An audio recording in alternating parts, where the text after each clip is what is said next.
right.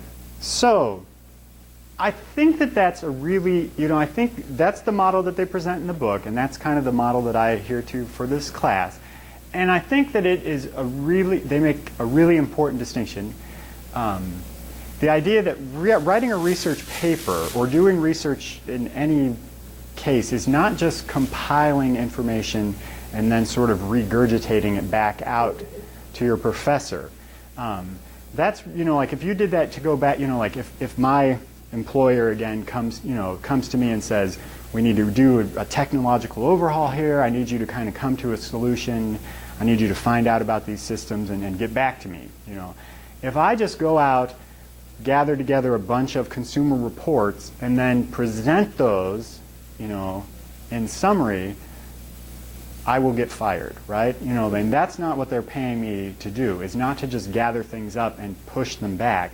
It's to gather things up, identify what the important issues are, come up with a question, like in this case it'd be like, what technology will best serve our needs or something like that. Or in the case of this, like the example in the paper isn't like, just write about the Taliban and here's a report.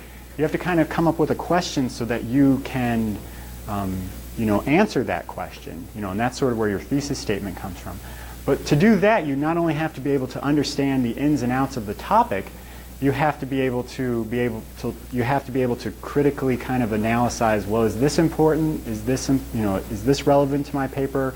Will this answer my research question? Does this add anything? So having that idea, having that complete model really helps you not only kind of avoid plagiarism, because it's much easier to use information to answer a question and be able to use it as a tool, as opposed to just sort of read it, summarize it, put it back out in front of the professor. Again, because like ideally the professors aren't, like when John Sandusky assigns a history paper or Dr. Bob assigns a science paper, he's not doing it so that you gather up information and summarize it and get it back to him so that he can learn more. He probably knows enough about this topic already, or he's assigning these research papers so that he can see that you can critically not only can you absorb information and understand the information, you understand it to the level where you can make critical distinctions and come to conclusions based on information that you've gathered. You're actually creating new information. That's kind of exciting because that kind of breaks out. I mean, I know I've written a lot of papers in this incomplete research model where I've just researched the topic and then pushed it on through, and I've received decent grades most of the time following that model. But I'm sure now, like with, I'm sure that my papers were probably ripe with sort of that plagiarism they called patch writing, where you just kind of change the was's to is's, and you move that sentence here and you chop that. It doesn't demonstrate that you know anything.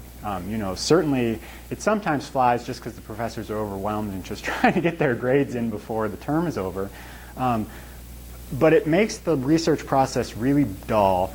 It also, like, I don't know if anybody, like, if you do kind of fall into that incomplete research model, like, how do you know that your research is done? You don't. The only way you know it's done is when you have enough pages to fill. It's really, and then it leads to that conclusion at the end of the paper that's, well, that's the end. Ta-da! Yeah. So that's sort of what that incomplete, that's sort of the third grade book report. That's sort of where you just read about, but when you move up, at the academic level, we should be kind of developing these skills, because like not many of us are here in college and like just so that we can tell people about, so that we can do a Google search, read a Wikipedia article, and kind of summarize it for someone. The skills that make a college degree marketable is because of these critical thinking skills, the ability to gather and synthesize information and come to intelligent conclusion. Those are all the thinking skills we're developing, which you can't just develop in a vacuum. They have to be tied to some kind of subject matter. So that's why your professor assigns, a paper. But, your professor will be thrilled if they kind of read a research paper that's not just sort of like summary, ta-da. But that idea that rather than starting with, I'm going to write about a thing, and that will lead you to that kind of summarizing, stumbling block. If you approach it from a research question, like rather than just writing about the Taliban, in the example, he was going to say, well, is this? He had a research question. Starting with a research question is really important, and it takes time to develop a research question. you have to kind of, and I'm getting ahead of myself, but it's a really important tool, is developing that research question, because having a good research question will allow you to know when your research is done. Like, have you answered your question?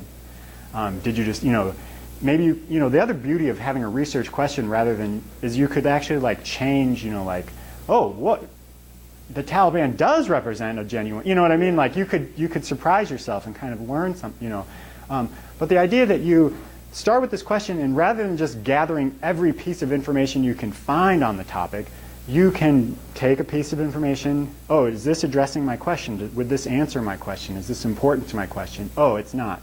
I've only read 2 sentences in. I can tell that this isn't going to help.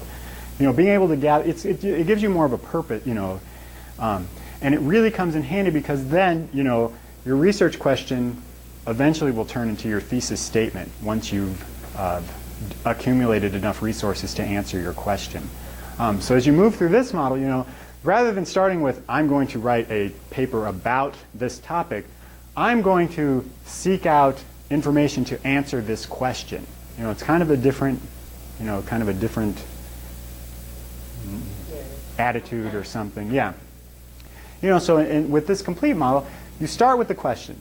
Of course, it takes a couple, we'll talk more about developing a question. It takes a little bit of foundation to develop a question, but then you can gather data and use it as a tool, and you can analyze that data in light of your question and come to conclusions and actually generate information. It makes for a much richer paper.